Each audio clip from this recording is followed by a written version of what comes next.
difficult season of waiting. Like I have to take like a wait and see stance. And sometimes it sucks. Some days are better than others. Some days I clearly can see the hand of God in the progress and things are kind of, and other days it feels like I'm a fool. I told y'all. Like sometimes it feels just that way. But I'm built for this.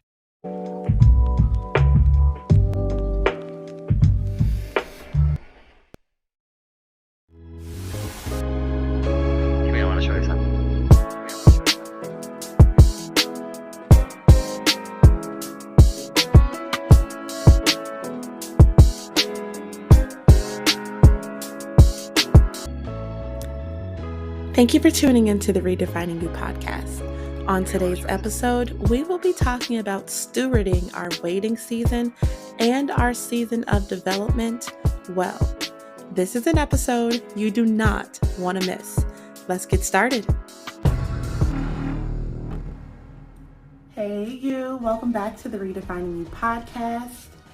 It's episode 3, y'all, and unfortunately, I'm here alone. But our guest that was going to be joining us had some things come up and she will be moved to a later episode in the season. So we're still going to talk about all things worship. But today we're actually going to be dealing with the topic that the Lord has been dealing with me. So buckle up, get ready, because we're talking about our waiting season, guys. Before we jump into it, before we dive into it, go ahead, do me a favor. If you haven't already, we've gotten 100 views over the last couple weeks on like a single video. That's pretty impressive to say that our subscribers are exceptionally low. So either you guys are rewatching it, which is bomb.com, or we have some silent watchers who haven't yet committed to the fam, joined the tribe. So I encourage you, if you're back, one more again, do me a solid, go ahead and subscribe to the YouTube channel, share this with someone that needs to be a part of this fam, and participate in the comments. If you missed out on your blessing from this last episode when we talked about purity, we had some giveaways. We gave away 3 whole books, and honestly, the Lord has been good and he's been faithful, and it was such an important topic that I would have been willing to go above and beyond that 3 that I had already committed to. So don't miss your blessing. Subscribe so you know when things are going down here, because good things are happening over here with the YEW fam. But yeah, let's get into the good things. So I told you previously on the very first episode that I'm in a very unique season of my life. Dealt with some really, really traumatic things towards the end of last year and even this year, just dealing. And God is constantly, showing me. He's had a mirror to my face for a while now. And I learned that I'm not very submissive, I'm not very gentle, I'm not very soft, and that shows up in multiple areas of my life in different ways, unfortunately. I'm going to tell you in my business, I can be a bit distrusting, I can be a bit strong and bullheaded, and we can always find a way to characterize it and say, oh, but that's a good thing. Don't let nobody tell you anything otherwise. But when it becomes something toxic, when the things that you're employing or the traits and the characteristics that you're employing are showing up in places other than in your marriage or in your, finances or, at your job, but it's showing up between you and your relationship with the Father, that's when it's kind of time to change. It's one thing for you to be who you are, because we can always say, okay, the difficult child, as they grow up to be the entrepreneurs of the world, the disruptors of the world, and that's cool. But when it comes to enjoying a life of peace with the Father, or being a daughter, or being a child of God, sometimes our strongness and our strength can conflict with some of the seasons that being a daughter will have you in. And if you know what I'm talking about, you know what I'm talking about. Being a faith girl isn't always easy, y'all. Like, it's not easy. It's not always pleasant. It's not always fair. but is right, is righteous. And one of the things that I'm learning to gain an appreciation for is the processes that I constantly go through. There's the growth spurts, I call it. I am growing constantly in my faith, in my confidence, in my faith, because that's the whole thing, y'all. It's one thing for you to have faith, but when it's time to exercise that faith and live that faith out loud, you can begin to question the very thing that you and God talk about and, just enjoy and be in constantly together. But when it's time to do that outside of your relationship with the Father, you can feel like you're not qualified, you're not ready yet, you haven't grown to this certain level, I'm not ready for that level of platform, I'm not ready for that level of sometimes deliverance. And y'all, it's real out here. I'm in a really difficult season of waiting. Like I have to take like a wait and see stance. And sometimes it sucks. Some days are better than others. Some days I clearly can see the hand of God and the progress and things kind of turning in my favor. And then other days it feels like I'm a fool. I told y'all. Like sometimes it feels just that way. But I'm built for this. I have to remind myself that I am built for this. I was created for this life. And I'm created to help you guys along but through my transparency, through my own healing, through my own self-discovery, through my own growth. I know that God will use me to aid you in whatever season that you're in as well. So I have to tell y'all thank you for being here. But the title of today's episode is The Dangers of Recklessly Waiting. Y'all ready for this? The dangers of recklessly waiting. Let me ask you this. The last time you went to a restaurant and the people that you were serving, if you've ever worked and I've never worked as a waitress. I feel like I'm a waitress some days with my kids, so it's different. But if you've ever worked in the service industry, if you've ever been a waitress or a waiter if you're a male, and you are waiting on the individual that you're serving to either decide on what they want. Maybe the person that you're serving is, kind of negative, they got an attitude and you didn't contribute to it. They're dealing with life and somehow, some way they're taking it out on you. As you are the one that's looking to serve, what stance do you take? Typically in the service industry, whether you're a waitress or in the customer service field, they tell you that the customer is always right. Well, in this instance, I'm looking at it from a spiritual perspective. And we are servants of God, right? So in our service of Him, we are doing what it is that He would have us to do. I mean, we are waiting on the Father. And our definition of waiting could literally be linked to time, but it could also be in our service of Him. And, you looking at, let me go and serve you so I can get this tip, this reward, this whatever it is, so that I can get on to the next. But our service to the Father never ends, and our waiting never ends. So what are we doing in our season of waiting? Because we're always waiting on something. Like, none of us have gotten to a place where we have exactly what we need from the Father, and we're just living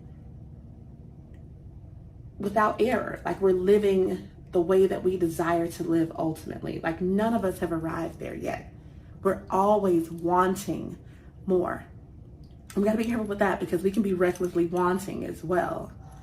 But something that the Father has been really showing me is that the life that I'm desiring to live, I'm not ready for. I don't even have the capacity spiritually, physically, mentally, emotionally, to handle the level of harvest that I'm praying for.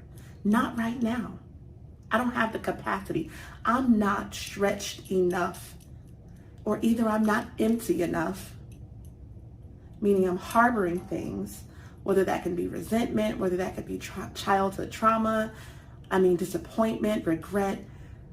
I don't have the space internally to receive all that he has and wants to give me and has said is mine. Because you could be holding on to a promise right now and you're like, God, you promised me this. Where is it? Where is it?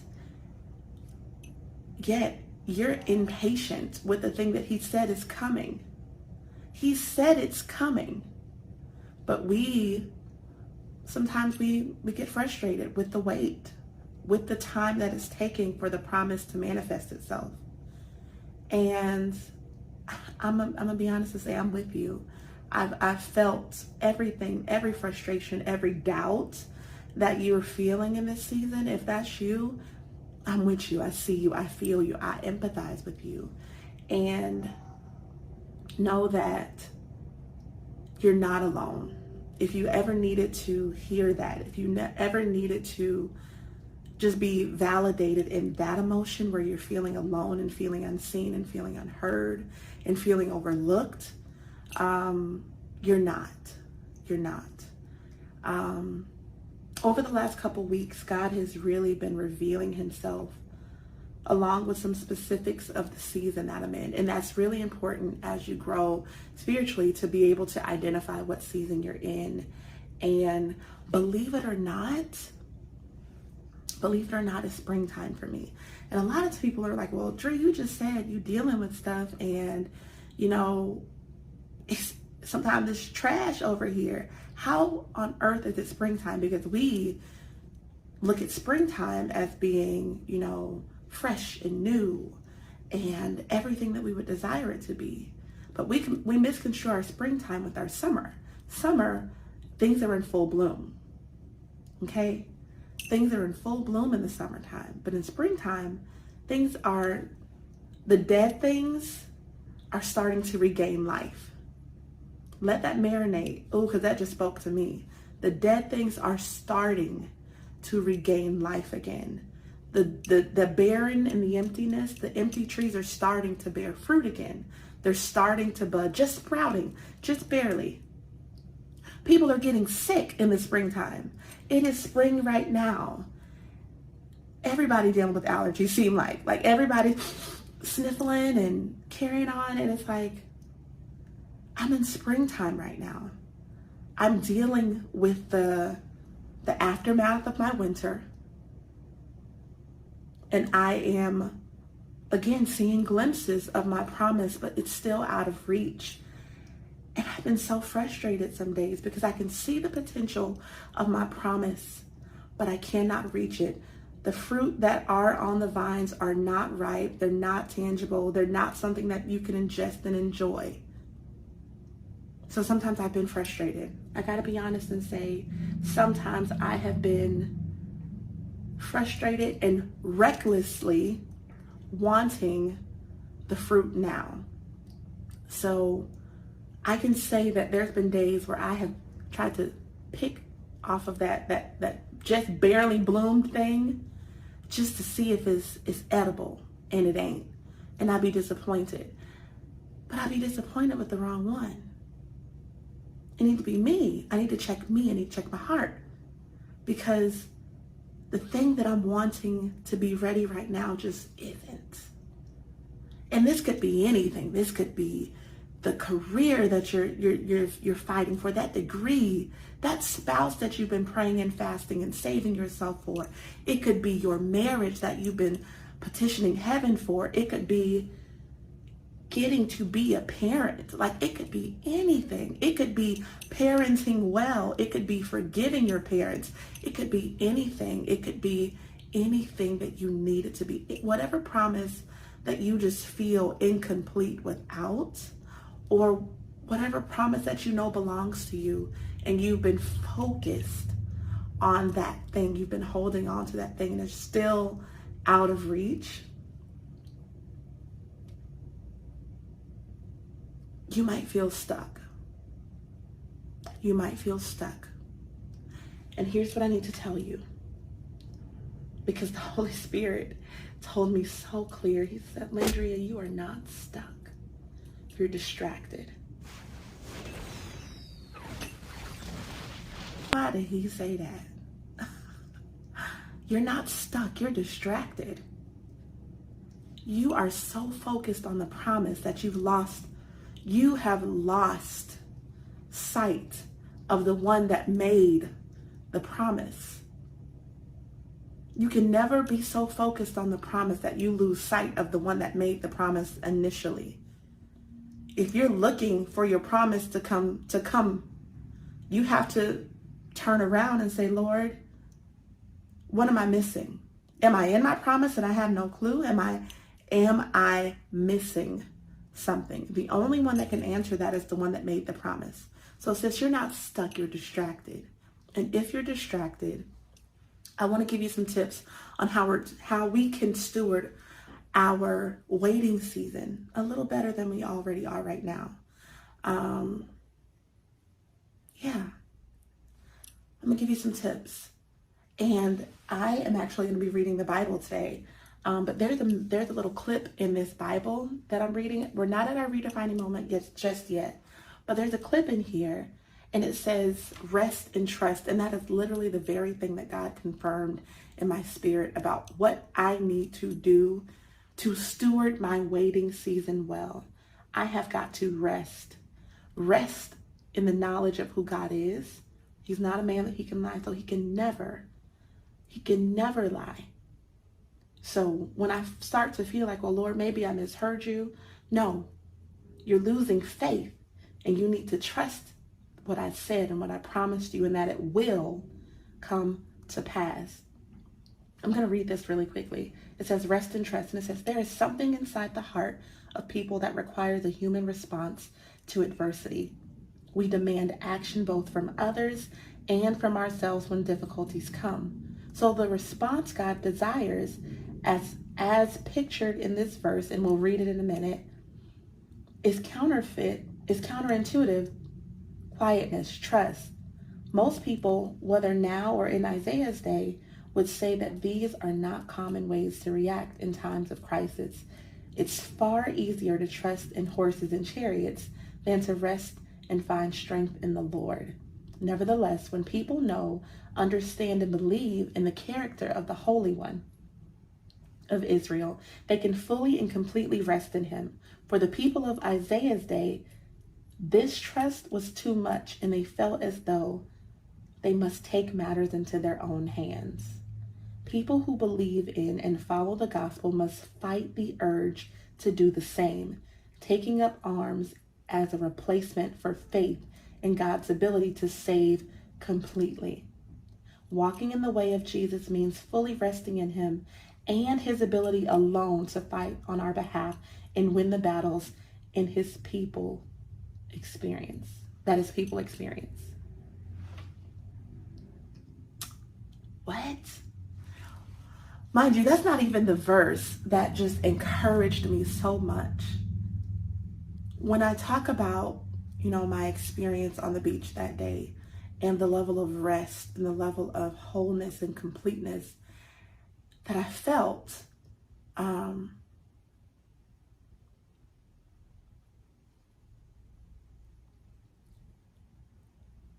can't live there because I have life to live outside of it.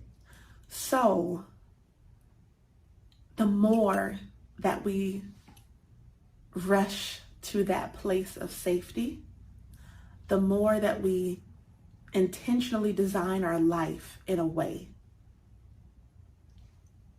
to create those moments to be with the Father, to understand the heart of God towards us, to understand the character of the Father, the easier this wait is going to be. The more enjoyable our waiting season will be, because it doesn't have to be miserable. And we don't have to make the mistake of overstepping our boundary of humanness and trying to act in God's place. Because when we do that, we make mistakes. We wind up in a situation that we now need to be delivered from. And had we been obedient, had we been still, had we been patient, had we been graciously waiting instead of recklessly waiting, this wouldn't have compounded and been something that God now has to deliver us from. We've got to get to a place where we're okay with stillness and lack of movement. All right? What kind of waiter are you? Or waitress are you?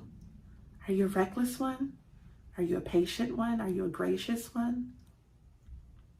Let's work on that. Ask the Father, God, what kind of waitress am I?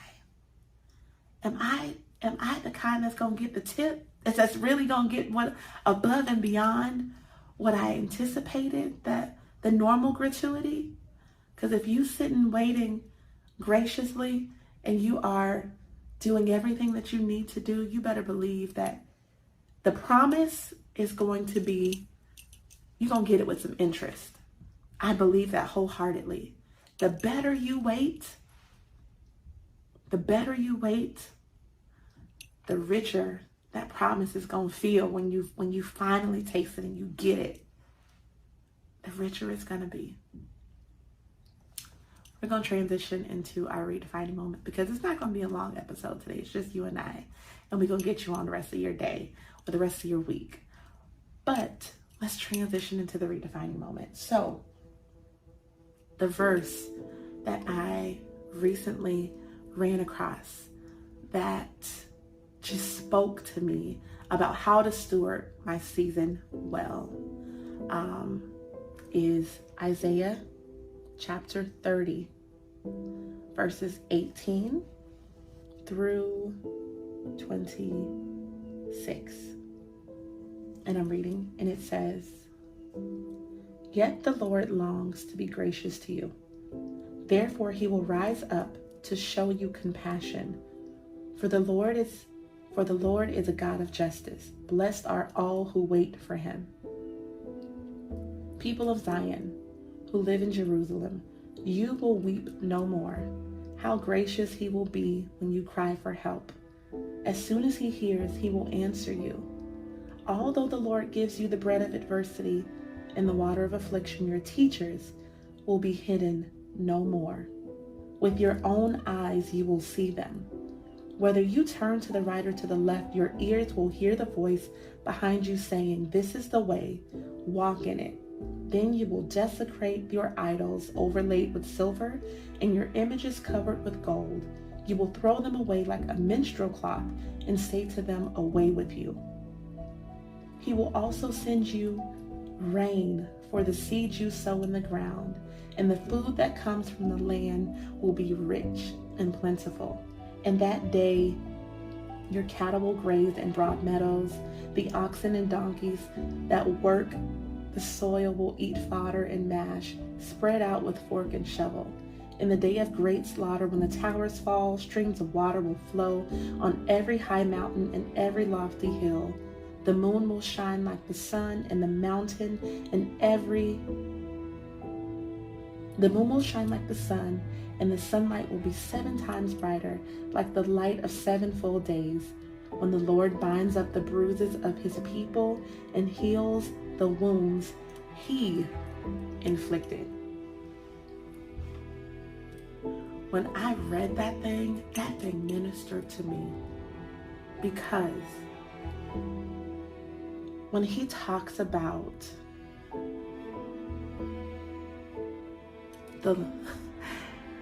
he literally says that your teachers will be hidden no more. There is a lesson that is to be learned in this current season that you're living through. And if you miss it, you will be ill prepared for the promise. Don't miss that. If you miss the lesson that is to be learned in this current season, you will be ill prepared for the promise. Because the promise is going to come with platform and greater responsibility. To whom much is given, much is required. So you better believe what you're praying for is going to come with greater responsibility. The more that you want will require more of you. If your prayer is to be married and to be espoused, you better believe there is going to be more required of you. Things that you never thought that you had the capacity to do. You have to get those things in another season, or you will be ill prepared for the thing that you're praying for. You'll be ill prepared. And then he goes on to say, he just talks about the promise itself. He highlights the promised land and what it's going to look like and what it will feel like, to reassure me that it's coming. And then the very last thing that he said in verse 26, he confirmed the wounds that I have. Those are things that he allowed to happen. We don't have to give the enemy credit for things that he has no hand in, okay? And we tend to do that sometimes. Sometimes God is teaching us and he's disciplining us in a way that is uncomfortable and it feels unloving. And it's not. He does those things so that we get that emotional fortitude and that strength, that spiritual strength that we're going to need in the next season. He can't give that to it. He can't give us the promise until we've been broken to a place and rebuilt to be able to withstand the weight of the promise. All right? So be encouraged. Your promise, it is coming and it will be beautiful, but it requires so much more of you. Don't abandon this season of waiting. Don't go out and create a counterfeit promise that you later have to be delivered from. Sit in this waiting season. Glean as much as you can from this waiting season and know that the buds, the potential that you see is just that, potential. It's not ready. It's not ready, and you don't have to make the mistake of grabbing off the vines and grabbing off the branches, because you'll be disappointed with the fruit that you're consuming. Wait graciously. Your future, your promise relies on it. All right? That's it, y'all. That's it. Like I said, we ain't gonna be here all day. I love y'all. Thank you so much for every outreach, every text message. And I mean, y'all have been really confirming God in my life. For a while now, I've questioned my voice, whether it would be, this thing that, whether this podcast would be useful or if it was an outlet. And every text message, every comment, every time that you tell me that, oh my goodness, Drew, you spoke to me, it confirms so much that I'm on the right path, because God can send you guys to speak prophetically into me as well. Every time that you say thank you, it reassures that I did exactly what God told me to do. And that gives me the confidence and the reassurance to keep going. And I thank God, because he doesn't have to give me those. I can just be doing it blindly and doing the work. And there's been times where I have done just that. But again, that potential, the promise that you guys are a part of my promise. Your outreach is a part of my promise. So thank you. Thank you. Y'all do me a solid, because we are going to have a guest next episode. So do me a solid. Don't miss this guest, okay? Make sure that you've done the work. Subscribe to the YouTube channel. Share this with someone else that needs to be a part of the Fam Bam. And like this video. Like this video. Until next time, folks. Wait graciously. Your promise is on the way. Y'all have a good one. Love y'all. Bye.